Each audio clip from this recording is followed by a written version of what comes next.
The origins of Japanese culture, Buddhism and Shinto. Have you ever wondered what truly separates a Buddhist temple from a Shinto shrine? In simple terms, temples are where statues of the Buddha are enshrined, while shrines are sacred places dedicated to the kami, the deities of Japan's native faith, Shinto. It is believed that Shinto first emerged around the 3rd century. At that time, groups of people, known as the Wa and Dongyi, migrated from the Korean peninsula to the Japanese archipelago. They brought with them a belief system centered on nature, the sun, the moon, and the stars as divine beings. This merged with earlier traditions of worshiping ancestral gods brought by previous immigrants, forming what we now call Shinto. Even today, echoes of these ancient connections can still be seen on the Korean peninsula. The sacred Shimenawa ropes that mark holy spaces in Japan, and the torii-like gates standing before clan graves in Korea, share striking similarities. These cultural traces suggest that early forms of Shinto may have passed through Korea before taking root in Japan. Many of Japan's oldest shrines are said to have been established by immigrant clans who brought their ancestral deities from the continent. For example, the Inari shrines, over 40,000 across Japan, originate from Kyoto's Fushimi Inari, founded by the Hata clan in the early 8th century. The Hata were immigrants from the ancient land of Yuzuki, believed to have come through the Korean peninsula in the 5th century.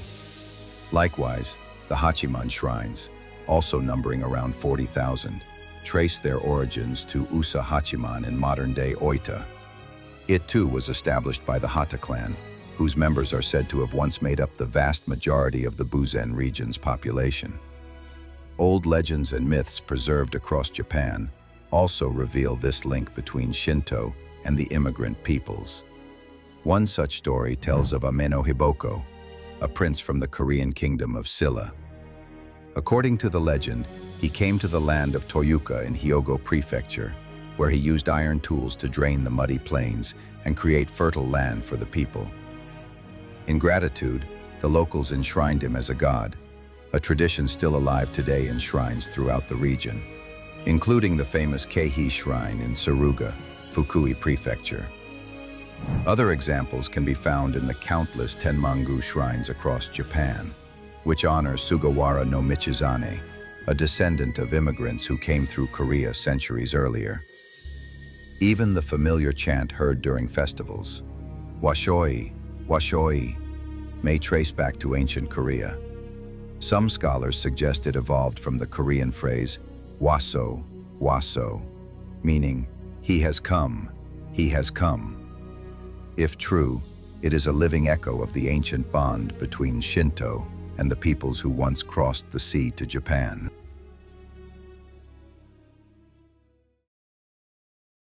Immigrants and the birth of shrine worship. On this channel, we've often explored the mysterious history of the Toi, the Dongyi, and the legendary figure known as Sufu. According to genetic studies, the story of Japan's ancient peoples is more intertwined than we once imagined. It appears that some Jomon people, who had once migrated westward, became known as the Wa people, and later as the Toi. Intriguingly, traces of the Jomon haplogroup D, often associated with peaceful, non-aggressive traits, can still be found in the DNA of the Yayoi immigrants who came to Japan from the continent. It's as if the peaceful spirit of the Jomon had returned home through the waves of migration. The connection between immigrants and Shinto shrines. The relationship between continental immigrants and the worship of kami lies at the very heart of Shinto's development. The cultural and technological contributions of these immigrants deeply shaped Japan's early religious life. Its rituals, its architecture, and even the nature of the deities themselves. Influence on shrine rituals. Immigrant clans brought with them skills in ironworking, civil engineering, and weaving, alongside their own forms of worship. These technologies played a direct role in the building and maintenance of shrines. It was around the late 5th to 6th century, around the time Buddhism was first introduced to Japan, that Shinto shrines began to take their familiar architectural form. Before that, the ancient shrines of nature worship had no buildings at all, only sacred groves, stones, or mountains as places of prayer. But as Buddhism spread and temples began to rise across the land, Shinto responded by constructing its own yashiro, shrine halls, to preserve the native faith in a changing world. In this way, many of the gods brought by immigrant clans merged with Japan's native deities, creating the rich syncretic pantheon we know today. Influence on shrine architecture. The architectural legacy of immigrant builders can still be seen throughout Japan. Techniques from the Asian continent and the Korean peninsula influenced everything, from the shape of the shrine roofs to the placement of their entrances and the intricacy of their carvings. Over time, distinct architectural styles emerged.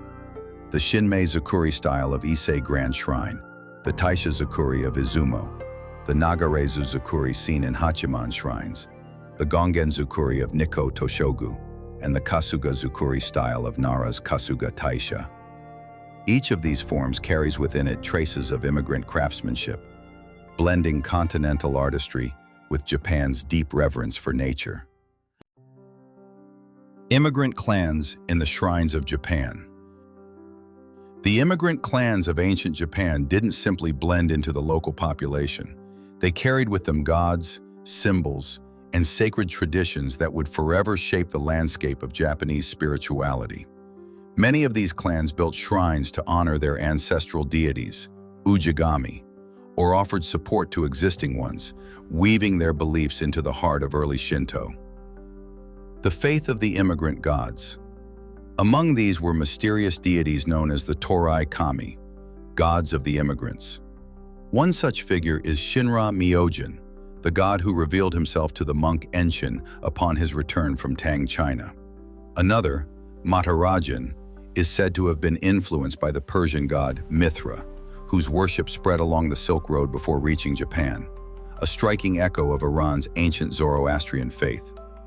Sekizan Myojin, identified with the Chinese deity of Mount Tai, Taizan Fukan, governs longevity and fortune, and is often equated with the Japanese gods Suzano and Okunanushi. Shirahige Myojin, or Saru Tahiko no Mikoto, the long-nosed god of guidance, is associated with the Tengu of Japanese folklore, and even with the elephant-headed Ganesha of India, both symbols of wisdom and new beginnings. Then there is Osake Myojin, enshrined at the great Osake Shrine, founded by the Hata clan. Curiously, the name Osake was once written as Da-bik, the very Chinese characters used to transliterate David, as in King David of ancient Israel. Nearby, structures bearing the Star of David can still be found, faint remnants of a faith carried across continents. These immigrant deities, distinct from those in the Kojiki and Nihon Shoki, formed a parallel pantheon, an undercurrent of foreign gods who found a new home on Japanese soil. The shrines of the immigrant clans, the Hata clan and Matsuo Taisha. Among the most influential immigrant families was the Hata clan. They established the Matsuo Taisha in Kyoto, a shrine that stands as a testament to their craftsmanship and faith. According to the Nihon Shoki, Emperor Ojin welcomed Yuzuki no Kimi, said to be a descendant of China's first emperor, Qin Shi Huang, along with 10,000 refugees from the Korean peninsula. This marked the beginning of the Hata lineage in Japan. The ancient land of Yuzuki, believed to have existed in Central Asia near modern Kazakhstan and western China, was a region rich in haplogroup D, a genetic thread linking back to the Jomon people.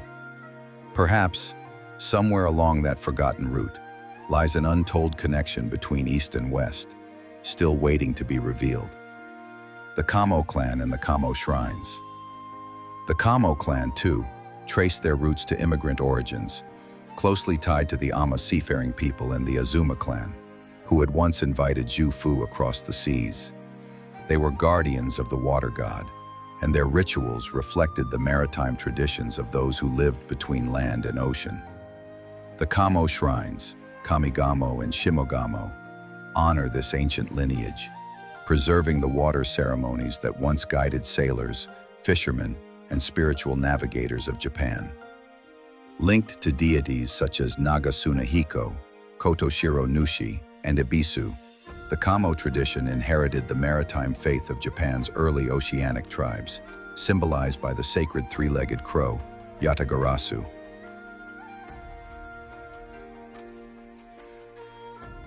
Shirayama Hime Shrine.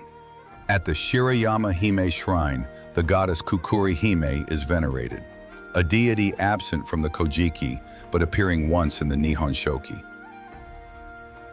She is the divine mediator who reconciled Izanagi and Izanami during their parting at the Yomi underworld, a bridge between life and death. Because of this, Kukuri Hime became revered as a goddess of harmony, matchmaking, and the unseen ties between people.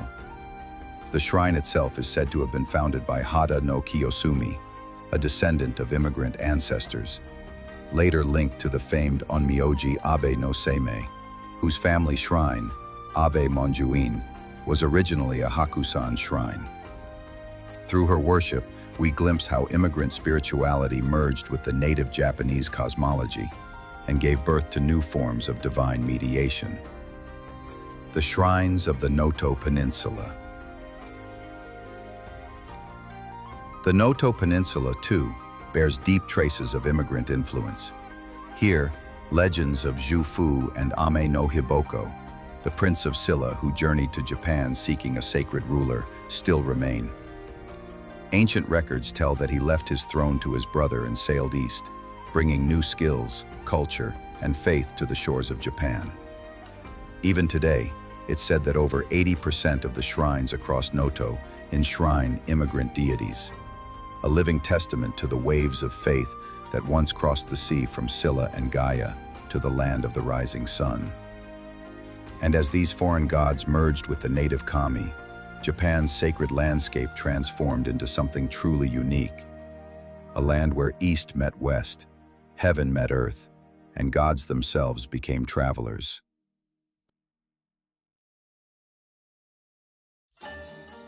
The arrival of Buddhism and the birth of Asuka culture. In the early 6th century, King Muryeong of Baekje, a kingdom on the Korean peninsula, sent scholars known as the Five Classics Doctors to Wa, ancient Japan, to teach the principles of governance and the wisdom of Confucianism. Later, his successor, King Song, presented a Buddhist statue and sacred scriptures to the Japanese court. At that time, a nobleman named Soga no Iname welcomed this new faith and enshrined the Buddha statue in his own home. However, not everyone accepted this foreign religion. The powerful clans of the Mononobe and Nakatomi families opposed it fiercely, insisting that to worship foreign gods is to invite disaster upon the nation. This conflict, the struggle over whether to accept Buddhism, became Japan's first great religious dispute. In the end, the pro-Baekje Soga clan emerged victorious, and Japan's very first full-scale temple was built, Hokoji, later known as Asuka Dera. At that time, Japan had neither monks nor the technology to build temples. Thus, Buddhist priests, craftsmen, painters, and sculptors were invited from Baekje to create something never before seen in the islands of Japan. In 593 CE, the sacred relics of the Buddha, Sharira, were enshrined in the pagoda of Asuka Dera. The nobles of Wa all appeared in Baekje-style robes, attending the ceremony that marked a new era for the nation. Witnesses said it was as if a foreign kingdom had been reborn in the heart of Asuka itself. Under the protection of the Soga clan, Prince Shotoku rose to prominence.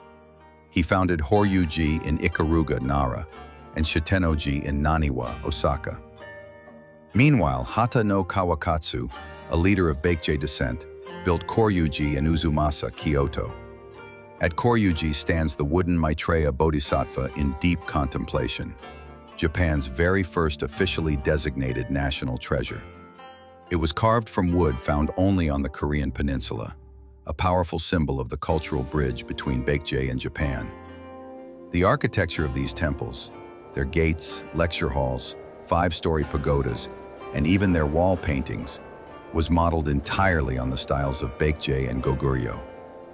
Through the artistry and engineering of these migrants, a new spiritual civilization took root in Japan. Thus, in the Asuka period, For the first time in Japanese history, religion and state became one.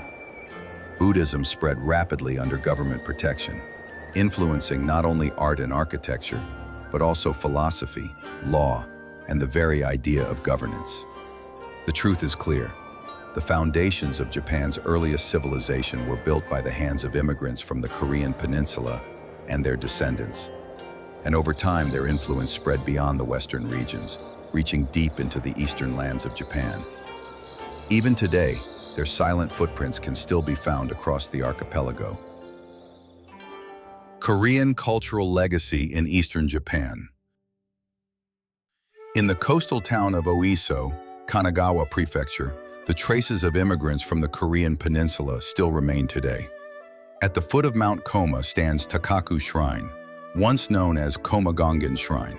Locals still affectionately call it Koma Shrine. Both the name Mount Koma and the surrounding area, Koma, hint at a deep connection with ancient settlers from Korea. To the west lies Mount Ojo, where numerous horizontal burial chambers can be found. Some scholars even suggest the entire mountain once functioned as a Korean-style fortress.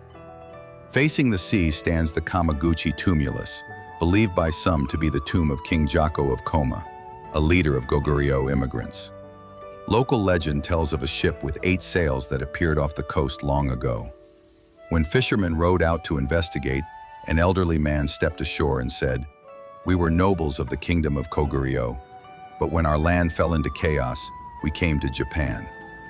This man, later revered as a divine protector called Gongen-sama, was said to have promised prosperity to his descendants. The influence of these settlers spread inland, reaching Koma Shrine in Hidaka City, Saitama, where many immigrants took root and left behind lasting traditions. Farther west, in Yamanashi Prefecture, ancient immigrants also established settlements. Around the Kofu Basin, archaeologists have discovered many pile-stone tombs, structures similar to those found in ancient Goguryeo. Old records known as the Miyashita manuscripts even claim that immigrants drained a great lake to form the Kofu Basin itself. In Otsuki City, Yamanashi, stands one of Japan's 3 great bridges, Saruhashi. According to legend, in the 7th century, a Baekje engineer named Shikamaru watched a troop of monkeys use vines to cross a river, inspiring him to design the bridge's structure. The engineering skills of these immigrants were not limited to temples. They also built bridges, dams, harbors, canals, and reservoirs, laying the foundations of Japan's early infrastructure. In the Hadano Basin, surrounded by the Tanzawa Mountains, we find another clue: the name Hadano itself. It is said to derive from the Hata clan, a powerful immigrant group from the continent. The word tan refers to cinnabar, mercury ore, which the legendary Shufu and the Hata people sought as an elixir of immortality. There are people who still search today, believing that cinnabar may once have been mined in this area. It is said that the Hata clan lived here in Hadano, cultivating rice and building their lives in this land. In this way, during the late Jomon period, a time when Japan's population had drastically declined, immigrants seeking peace brought with them new life, new skills, and new beliefs. Their arrival marked the dawn of the Yayoi era, when Japan began to grow, prosper, and connect with the wider world. From the late 4th century to the late 7th century, various peoples passed down their cultures to Japan, a process that holds great historical significance. During the latter half of the 6th century, as political power shifted from the Soga clan to the Fujiwara clan, Shinto and Buddhism underwent a major transformation in Japan's religious history. In the next episode, we'll explore the outcome of the conflict between Shinto and Buddhism, along with fascinating insights from your comments, the deep connections between India and Japan, the origins of Buddhism, and its surprising parallels with Japanese mythology. Stay tuned!